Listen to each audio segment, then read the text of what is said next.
Chapter 11. Leah's Story. Paulo Miranda's last phone call from his daughter had been 2 days earlier. She was in a hotel in New Orleans. She was scared, though trying desperately not to show it. He was angry that she wouldn't give more details, and he was worried about her. And he was tired of the men who were following him everywhere he went. After finishing his work, he walked to his car in the parking lot. He was thinking, his eyes down. A small red van was parked next to his car. As he approached, the driver got out and opened the back door. But Paulo didn't notice. Osmar stopped Paulo and roughly pushed him into the van. The door closed. A gun was pointed between his eyes, and a voice told him to be silent. The van raced away. An hour and a half later, it stopped behind a farmhouse, and Paulo was led inside. He wouldn't be harmed, he was told, unless he tried to escape. A phone call to the police informed them of the kidnapping. Calls were made to Paulo's son in Rio, to the manager of Eva's apartment, and to one of her friends. The message was the same. Paulo Miranda had been kidnapped, and the police were investigating. Eva was staying in New York, moving frequently. She called her father, and there was no answer. Then she called her brother and learned about the kidnapping. He was going crazy. No, there hadn't been a request for money.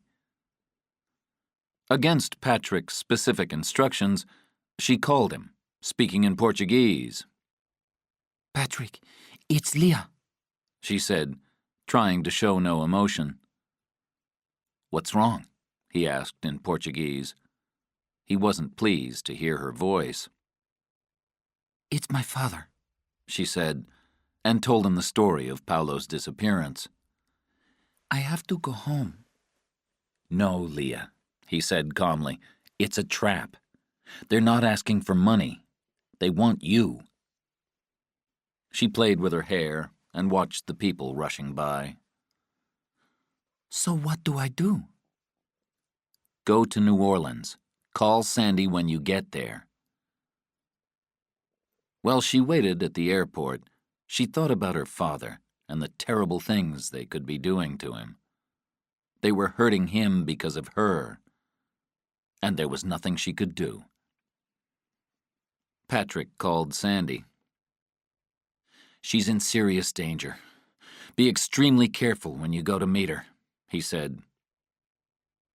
An hour later, Sandy left his office and walked around the block 3 times. When he was certain no one was behind him, he went to Leah's room. "I'm sorry about your father," he said. "Have you heard anything?" "No, I've been traveling." "Who are these people?" "There's a file on the table," she said, and poured coffee. "Patrick and I met 2 years ago, in 1994. Patrick said he was a Canadian businessman and needed a lawyer who had experience with international money and banking. But he really needed a friend. I was a friend for 2 days, and then we fell in love. He told me everything about his past. He'd made a perfect escape, and he had lots of money, but he couldn't forget his past. He had to know who was chasing him and how close they were. In August of 1994, I came to the U.S. and contacted an investigation firm in Atlanta, the Pluto Group. I gave them a false name and told them I needed information about the search for Patrick Lanigan. I paid them $50,000. They sent people to Biloxi, contacted Patrick's old law firm, and pretended to have information about where he was. The lawyers referred them to Jack Stefano. They met with him in Washington and offered to sell their information. Stefano agreed to pay $50,000 if it led to Patrick. During these meetings, they learned that Stefano believed Patrick was in Brazil. This, of course, frightened Patrick and me. I continued to contact the Pluto Group every few months.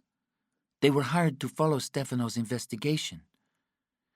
They contacted Beni Arithea and the insurance companies with the same story about possible information. They were always referred to Jack Stefano. How did Stefano find him? I can't tell you that. Patrick will have to do it. Sandy thought for a moment. It would be easier if they told him everything so that he, the lawyer, could help them with their future. Maybe they didn't need help.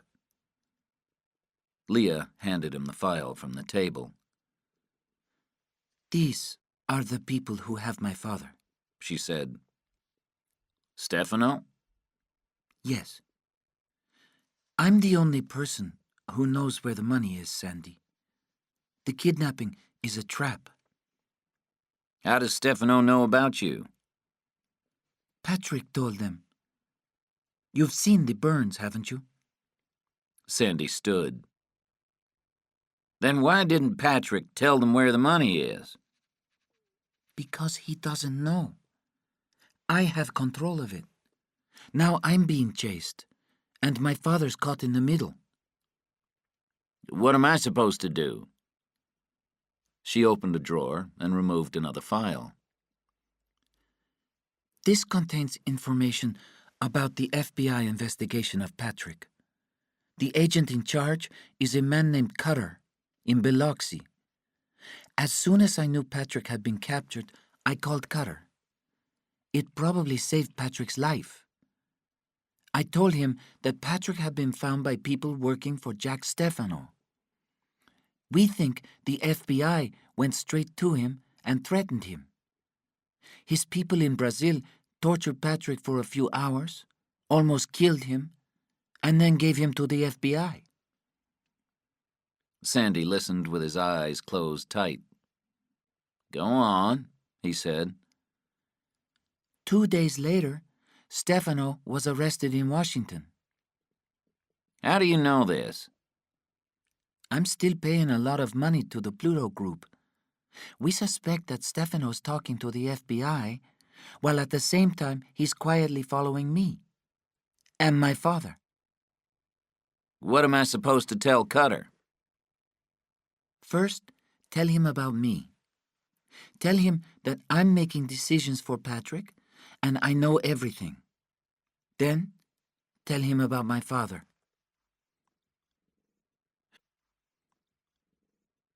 When Dr. Hayani looked into Patrick's room in the morning, Patrick was sitting in a chair by the window, looking at the closed curtains.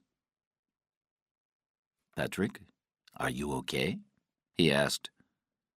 After a minute, Patrick answered, I'm fine, Doc. But I didn't sleep at all.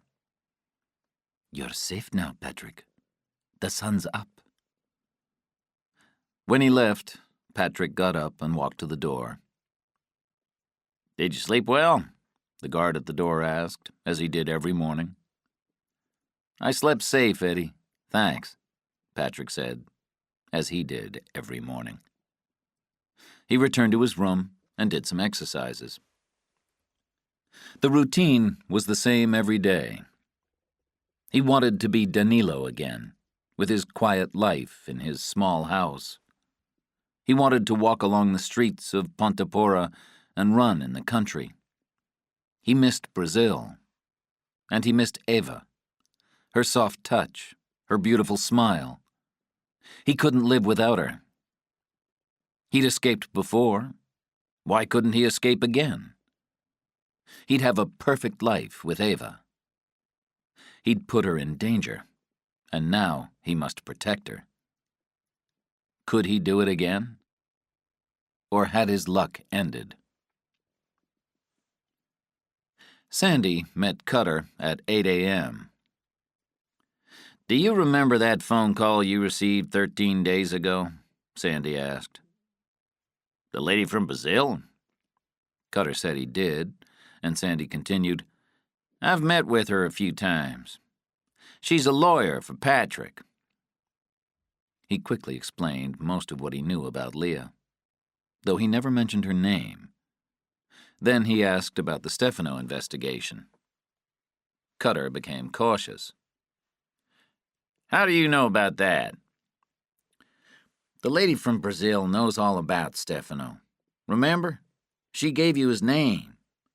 He's still trying to get my client, and I'd like to stop him. And how do you know this? Because his men in Brazil have kidnapped the woman's father.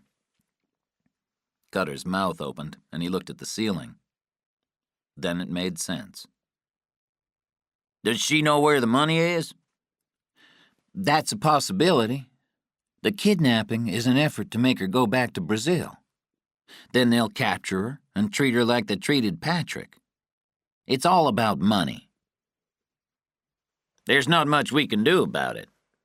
Yes, there is. Put pressure on Stefano. Tell him the woman isn't going to be trapped, that she's preparing to go to the Brazilian police with the name of Jack Stefano. I'll see what I can do. Cutter hadn't forgotten the fact that Sandy had filed a several $million-dollar lawsuit against the FBI for crimes it didn't commit. Stefano only cares about the money, Sandy said. If the old man gets hurt, Stefano will never see any of it. Tell him to release the old man. Then we might talk about the money. Patrick walked around one end of the doctor's conference room while Sandy sat and listened.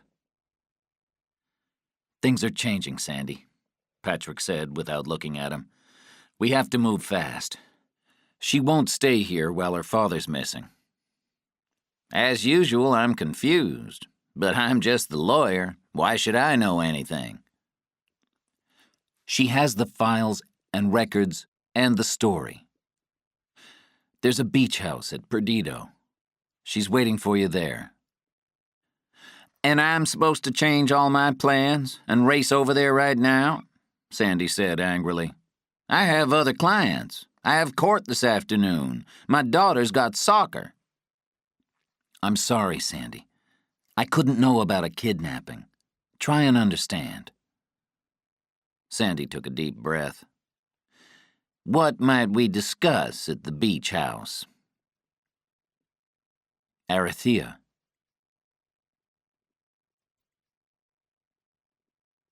Sandy parked in front of the beach house. Leah answered the door with a smile. On the table was a box, and beside it were papers neatly arranged. This is the Arathea file, Leah said. Patrick prepared it. They sat at a small table in the kitchen and ate. How's Patrick? She asked. Patrick's okay. The burns are getting better. He ate a bit. I'm sorry. I forgot to ask about your father. I talked to my brother today, and there's still no word. It's difficult.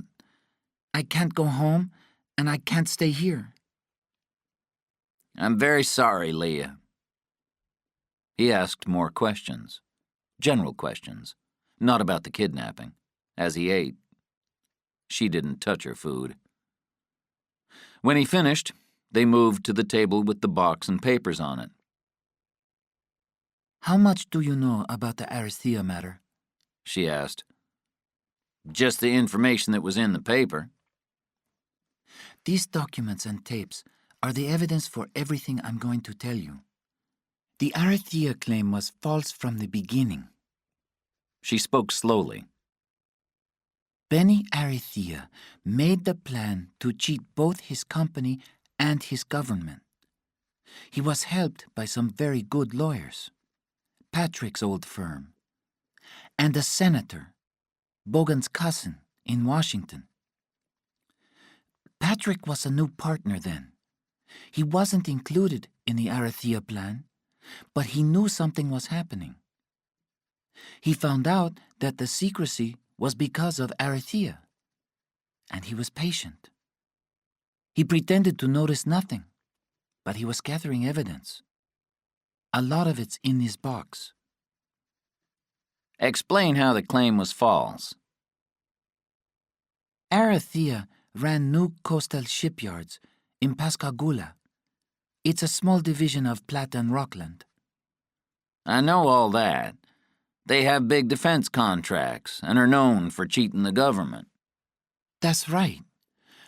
New Coastal was working on an enormous building program for the Navy. Arethea wrote false work records, claiming thousands of hours for work that was never done, for employees who never existed. He charged unbelievably high prices for materials. Drinking cups for $30 each, for example. He created piles of paperwork, very little with his name on it. He kept good records, which he later gave to his lawyers. They would file the lawsuit with the government, and Arethea would get the reward. And Patrick got the records. Sandy looked at the box. And this has been hidden since he disappeared? Yes. Patrick always knew he'd be caught. Sandy had lots of questions, but he told himself to relax. So Arethea's plan worked. Did Bogan know Arethea had caused the overcharges? Yes. She pointed to the box. This box is full of tapes of their conversations. They loaded the whole Arethea file into the trunk of his car and said goodbye. She promised to call him within 24 hours. End of CD 2.